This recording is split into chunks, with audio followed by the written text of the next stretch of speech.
میں نے اکثر دیندار دیکھے ہیں، ایک ہم بچپن کی بات کر رہا ہوں کہ 25-26 سال کی عمر میں ہمارے، میں تو چھوٹا تھا اس وقت، وہ ان کی عمر 25 سال تھی، انہوں نے توبہ کی، دین پر آ گئے، اب تک قائم ہے الحمدللہ۔ ان کو افسوس ہوتا تھا کہ میں نے جو 10 سال کی عمر ضائع کی، اس کی کسی طرح تلافی ہو جائے۔ صرف 10 سال ان کے ضائع ہوئے تھے، 15 سے لے کے 25، بالغ ہو جاتا ہے انسان 15 میں، اس 10 سال پہ ان کو کیا ہوتی تھی؟ ندامت۔ تو یہ سچی توبہ کی علامت ہوتی ہے کہ انسان کو پچھلے پر ندامت ہو کہ یار وہ ٹائم بھی نکل گیا ہاتھ سے، کہاں تک پہنچ چکے ہوتے۔ میں نے کہا یہ سچی توبہ کی علامت ہے۔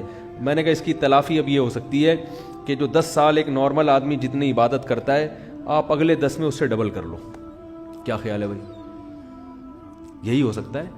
جیسے گلوکار نے توبہ کی تھی نا، واقعہ میں اکثر سناتا ہوں، زندگی گانوں میں گزاری، تو ہمارے حضرت کے پاس آئے تھے، ان کا انتقال ہو گیا، تو انہوں نے حضرت سے کہا کہ میں نے زندگی گانوں میں گزاری، گانے گاتا رہا میں، اچھی آواز تھی میری، تو اب مجھے خیال ہوا کہ توبہ تو اللہ نے قبول کر لی، اب جنت کے ٹریک پر تو انشاءاللہ چل پڑے، لیکن پچھلی کی تلافی بھی ہونی چاہیے۔ تو میں نے 10-15 سال ضائع کیے، تو اب ان کے ذہن میں یہی آیا کہ یہ اچھی آواز میں تلاوت میں لگاؤں اب۔ کیا خیال ہے؟ تو اس طرح کے جو لوگ تلافی کرتے ہیں، اولئک یبدل اللہ سیئاتہم حسنات، قرآن کہتے ہیں اللہ ان کی گناہوں کو نیکیوں میں تبدیل کر دیتے، تو ان کی تلافی ہوتی ہے، یہ بھی اسی مقام تک پہنچ جاتے ہیں۔ تو پھر کچھ ایسا کرنا پڑتا ہے، نہیں تو چلو جنت بھی مل گئی، بڑی بات ہے یار، 99 سال میں اتنی بدماشی اللہ معاف کر دے، وہ درجات نہ ملے، جنت چھوٹا سا کھانچا بھی مل گیا جنت کا، اور کیا، ایک آدھ حور بھی مل گئی، کیا خیال ہے؟ ایک آدھ حور بھی مل گئی تو بھی سستا سودا نہیں ہے، بہت اچھا سودا ہے یہ۔ تو اللہ تعالی ہم سب کو اپنی رحمت کا مستحق بنائے۔ یہ جو بات تھی ادھوری رہ گئی ہے کہ جب اللہ رحمت ہے اس میں اتنی، تو ہمیں ڈراتا کیوں ہے؟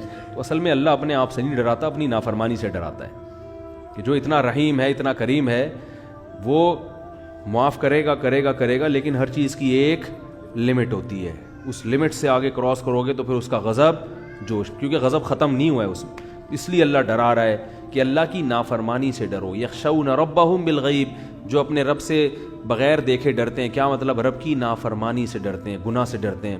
تو ہمیں رب سے محبت کرنے کا حکم ہے، ڈرنا ہے رب کی نافرمانی سے، سمجھے؟ یعنی اللہ نافرمانی پہ سزا دیتا ہے، تو رب سے تو محبت کی جاتی ہے، اللہ کے قرب حاصل کیا جاتا ہے، تبھی اہل اللہ کو نمازوں میں مزہ آتا ہے، کیونکہ وہ اللہ سے قریب ہو جاتے ہیں نا، نماز میں، تلاوت میں مزہ آتا ہے ان کو۔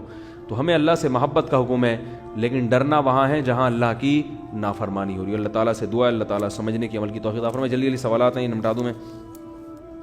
ہمارے خاندان میں بہت بڑا مسئلہ ہے، بھائی یہ میرا اسٹائل اسی طرح سوال پڑھنے کا، میں اسٹائل چینج نہیں کر سکتا۔ لوگ کہتے ہیں پتہ نہیں کون سے اسٹائل سے سوال پڑھتے ہو۔ چاچا اور ماموں کے یہاں کوئی مسئلہ ہو جائے تو میری والدہ کہتی ہیں رات کو، والدہ کہہ رہی ہیں کہ اپنی بیوی کو چھوڑ دو، ان کے گھر میں ان کے خلاف ہو گئی، والدہ نے مجھ سے کہا اور میں، شاید پھر والدہ کہتے ہیں تم کو اپنا حق نہیں، آپ مجھ سے پتہ نہیں یار کیا کر۔ بھائی اماں اگر کہہ رہی ہیں بیوی کو چھوڑ دو تو کسی کے سامنے پورے حالات رکھیں کہ کیوں چھوڑ دو، کیا بیوی میں کیا ٹیکنیکل فالٹ کیا ہے، سمجھ رہے ہو نا؟